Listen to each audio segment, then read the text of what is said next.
बिस्मिल्लाहिर्रहमानिर्रहीम। बहुत बहुत शुक्रिया, खुश आमदीद। होप सो कि सब ठीक ठाक व खैर वाफियत से होंगे। मशरक़ी वस्ता के अंदर सूरत हाल बेहद ख़राब है। मशरक़ी और शुमाली गज़ा के अंदर और लबनान के कई इलाकों के अंदर भी हमले हुए हैं और गज़ा के अंदर गुज़श्ता 24 घंटों के दौरान अब तक जब मैं डिटेल्स आप तक पहुँचा रहा हूँ या अपडेट आपको मैं कर रहा हूँ, इस वक्त तक कुल मिलाकर 80 लोगों की मौत हो चुकी है।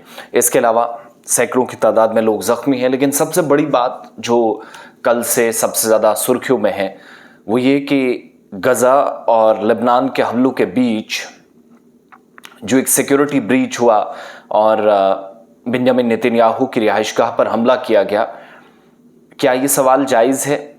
और क्या वाकई में एक ऐसी जगह पर जहां परिंदा भी पर नहीं मार सकता इजरायली हुकाम की इजाज़त के बगैर, उस इलाके के अंदर एक प्रीडेटर ड्रोन या फिर एक ऐसा आप कह लीजिए जंगी सामान चला गया जहां पर खुद आईडीएफ ये सोचने पर मजबूर हुई कि शायद वज़ीर आज़म को बचाना भी बहुत मुश्किल है, जहां रखा जाए वहां हिजबुल्लाह पहुंच सकता है। क्योंकि एक ऐसी तस्वीर, मैं कुछ तस्वीर आपको, चूँकि रूल्स एंड रेगुलेशंस कुछ होते हैं, वायलेशंस हो जाती हैं, तो इसलिए मैं सारी तस्वीर आपको नहीं दिखा सकता। लेकिन लबनान की जो मज़ाहमती तहरीक है, जो मिलिशिया है हिजबुल्लाह, जिसकी तरफ से एक ड्रोन भेजा गया उस इलाके के अंदर जहां पर इजराइल के मौजूदा वज़ीर आज़म बेंजामिन नेतन्याहू का घर है और ये पर्सनल उनका घर माना जाता है, ज़ाती रिहाइशगाह है। जब हमला होता है उस वक्त वो, उनकी अहलिया या बच्चे उनके घर से बाहर थे, कहीं ज़ाती मसरूफियात में थे। इसकी वजह से शायद बहुत सारी चीज़ें कल दुरुस्त भी उनके लिए साबित हुई।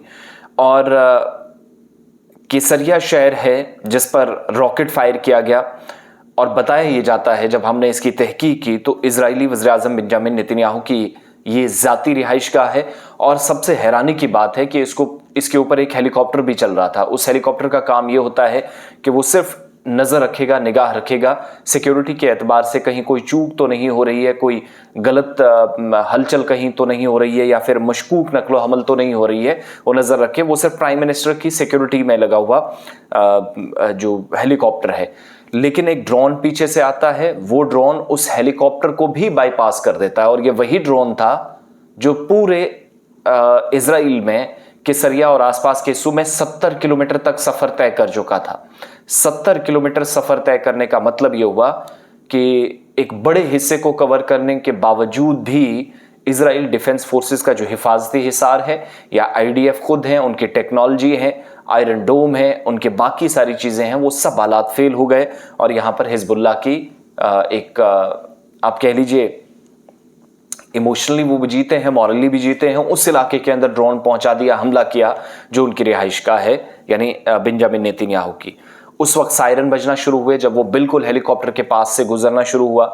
इजराइल के अंदर एक सिलसिला है और बेंजामिन नेतन्याहू के दफ्तर से भी एक बयान जारी हुआ जिसमें कहा गया कि रिहाइशगाह को ड्रोन से हमले से इजरायली वज़ीर आज़म की जो रिहाइशगाह है उसको निशाना बनाया गया। और हमास के सरबराह याह्या सिनवार की शहादत की तस्दीक के बाद जब वो ऐलान हुआ, तो उसके एक दिन बाद, चूँकि हमले रोकने या जंग ख़त्म होने का ऐलान जो है वो इजरायली वज़ीर आज़म बेंजामिन नेतन्याहू ने किया, लेकिन दूसरी तरफ आज या कल आप देखेंगे हमास का नया सरबराह अनाउंस हो जाएगा। 2 नाम आ चुके हैं, डॉक्टर खालिद और एक कज़न मियाशिस भी, जिन दोनों के नाम सामने आए हैं। इसका मतलब ये इन दोनों में से कोई भी फाइनलाइज हो सकता है।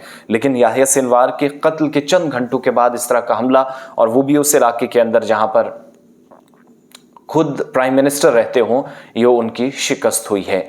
यहां से आगे क्या होगा? डायरेक्टली एक स्टेट को चैलेंज किया गया है। मैक्सिमम लोग मानते हैं जो अब तक जंग थी जिसमें थोड़ा सा हम पॉज भी देख लेते थे, लेकिन इसके बाद कोई पॉज नहीं, बल्कि ये डायरेक्ट जंग एक दूसरे पर हमले करके इन्होंने शुरू कर दी है। एक और बड़ी बात मैं इसी में ऐड ऑन करना चाहूंगा कि इजराइल की तरफ से ईरान पर हमला किया जाना था। मैं बार बार आपको बता रहा हूं कि शायद हम सोए हों, अल्लाह ना करे कि ऐसा कोई हमला हो जिससे इंसान मारे जाएं, लेकिन अहम तरीन तंसीबात, इंपॉर्टेंट एस्टेब्लिशमेंट्स, इंपॉर्टेंट एरियाज जो इजराइल ने निशाने पर रखे थे, ईरान के जो आर्मी एस्टेब्लिशमेंट्स थी, न्यूक्लियर प्लांट था, बाकी सारी चीजें, कहा गया कि इनको टारगेट किया जाएगा।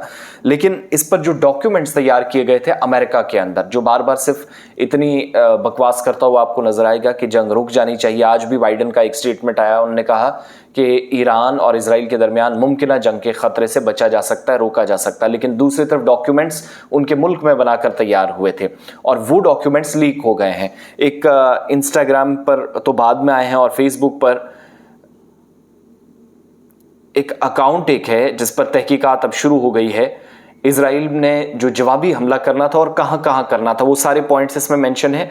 15 और 16 अक्टूबर की तारीख इसमें दर्ज है। मिडल ईस्ट स्पेक्टेटर नामी एक टेलीग्राम अकाउंट है जिससे बाद ये अकाउंट सबसे पहले ये डॉक्यूमेंट शेयर किए गए, उसके बाद तहकीकात भी शुरू हो गई है। और अमरीकी जो जिम्मेदारान है वो ये बताते हैं कि इस मामले से जुड़े 3 अफराद ने तहकीकात की तस्दीक की है, जबकि इसमें से डॉक्यूमेंट्स की सदाकत की भी तस्दीक की जा रही है। यानी यही वो डॉक्यूमेंट्स थे जो अब पब्लिक डोमेन में आ चुके हैं, जिस पर लिखा गया था कि A, B, C, D कहां कहां किन एरियाज के अंदर अटैक किया जा सकता है, जवाबी कार्रवाई की जाएगी। तो ये सारी सूरत हाल मशरिक़ वस्ता में है।